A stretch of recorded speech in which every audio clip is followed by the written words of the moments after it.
बिस्तारै बिस्तारै बिस्तारै माथि आउनु थाल्यो हो। अनि ड्याम यस्तो मजाले छेउमा गएर हेरौँ होइन 1000 यस्तै 4टा कि 5वटा थियो 4-5 कति थियो थाहा छैन तर त्यो एटलिस्ट 4000 थियो 4000 थिएन भने 5000 थियो 3 त थिएन त्यो हो 4टा त्यो फोल्ड गरेको नोट अनि निस्केको छ क्या त्यो हेर्दा चाहिँ त्यो 8वटा जस्तो देखेको छ त्यो फोल्ड भएर तर म त मनी माइन्डेड मान्छे हो यस्तो हेरेर थाहा पाउँछु होइन यो कम्तीमा पनि 4000 न 5000 हुनुपर्छ भाइ फलो हान पैसा फिक्स छ हो फलो हानो भाइ पनि काइटे हो हामी एउटै त हो एउटै ड्याङ्कुमुला फलो हानेर सुइँ गएर गाइस यो हो त गइरहेछ के हो यो भ्युअर्स एनिवेज फलो हान्यो होइन हामी फलो हान्यौँ बिस्तारै गइरहेछ चाकलेट ठेल्दै पैसा आइरहेछ हामी आधी बाटो पुगिसक्यौँ घरको यस्तै 3-4 किलोमिटर हामी साइकलमा गइसक्यौँ हो अनि घर त्यो कुदिरहेछ हो पैसा बिस्तारै निस्किरहेछ एक्कासी बुढो साइकल रोकेर को त्यो आयाबारीमा ठिक्क पाल्ले पुल कटेपछि त्यो को साथी रहेछ त्यसको उत्रेर बुढो साइड लगाएर बोल्नु थाल्यो मजाले के छ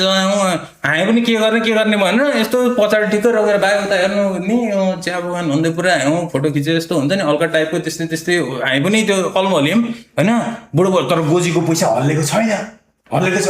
त्यो मान्छे त्योसँग बोलो ल त है भनेर गए त्यो मान्छेले त्यसको कन्डै हेरेन कन्डो हेरेको भए थाहा पाउँथ्यो अरे ब्रो तपाईँको पैसा झर्न आँटेको छ तर उसले कन्डो हेरेन किनकि ऊ गे होइन अनि त्यो मान्छे चढ्यो साइकलमा हो चढेर फेरि कुदायो यति बेलासम्म अलिकति हाइ पनि अब ल होइन पैसा 50% जस्तो बाहिर आएछ 50% जस्तो पैसा बाहिर आइसक्यो हो अनि फेरि हामी एकछिन रोकिन 50% जस्तो निस्किसक्यो हो अनि फेरि गइरहेछ अब त्यो काली खोला आउन आँटेको थियो त्यो चिया बगान सकेर हाम्रो टोक्लाको कुरा गरेर टोक्ला चिया बगान टोक्ला टी हो त्यो टोक्लाको बगानमा आधीमा उसले मान्छे भेट्यो ठिक्क टोक्ला बगान स्टार्ट हुँदा मान्छेसँग बोलेर ऊ साइकलमा आयो पैसा त्यस्तोको गोजी केही मिलाएको छैन ठिक्क हामी टोक्ला बगान कट्न आँट्दाखेरि साइकल फेरि रोक्यो सिट अब चाहिँ ब्याग गयो थाहा पायो साइकल रोकेर त बुढो मुत्न हो गइदिरहेको साइडमा हो हामी पनि त्यही हो हामी पनि पुरा मुक्ता जस्तो गरेर उता गइदियौँ हो बुढोलाई थाहा नै छैन हामी फलो गरेको हामी काइते हो अनि त्यहाँबाट बुढो फेरि मुतेर आएर त्यो पेन्टहरू त्यो खोल्दाखेरि त्यो चेन लगाएर बुढो यो खालको यो होइन रहेछ बुढो यो दिएर दुनियाँलाई देखाएर मुत्नेवाला बुढो रहेछ हो अब त्यत्रो गर्दा चाहिँ त्यो पेन्टको मुभमेन्टहरू त्यो मेकानिजमहरू त्यो अलिकति पैसा त के हुन्छ तर केही भएन आई स्वेयर टु गॉड कसम मुभी जस्तो लाग्छ भन्दैछु त म केही भएन त्यसको पैसा हो आयो साइकलमा चढ्यो फेरि कुदायो अब त त्यो पैसा त त्यो 80% बाहिर क्या त्यो नेत्रको भइसक्यो झरिसक्यो त्यो पैसा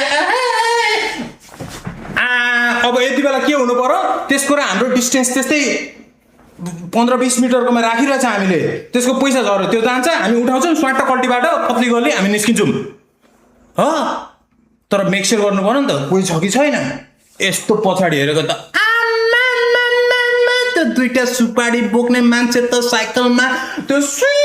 पुरैका त्यो रफ्तारमा आउँदै रहेछ लाइक चितुवा बाघले खेल्दा म त्यतिको स्पिड कुदाउँदैन होला क्या त्यो सक्दैन त्यो ऊ केमा थियो थाहा छैन उसलाई के नदेख्ने केले खेदाउँदै थियो कि के हो थाहा छैन तर ऊ त्यस्तो खालको तुफानमा आएको भने अब तिमीहरू कसले खेदाएको होइन त्यो भनाइ हो एउटा त्यो हो तुफानमा आइरहेछ आयो अब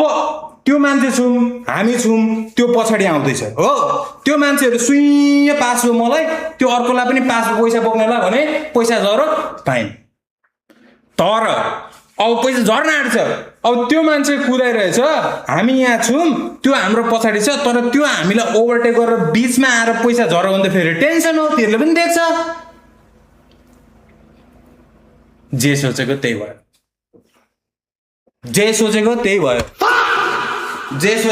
भयो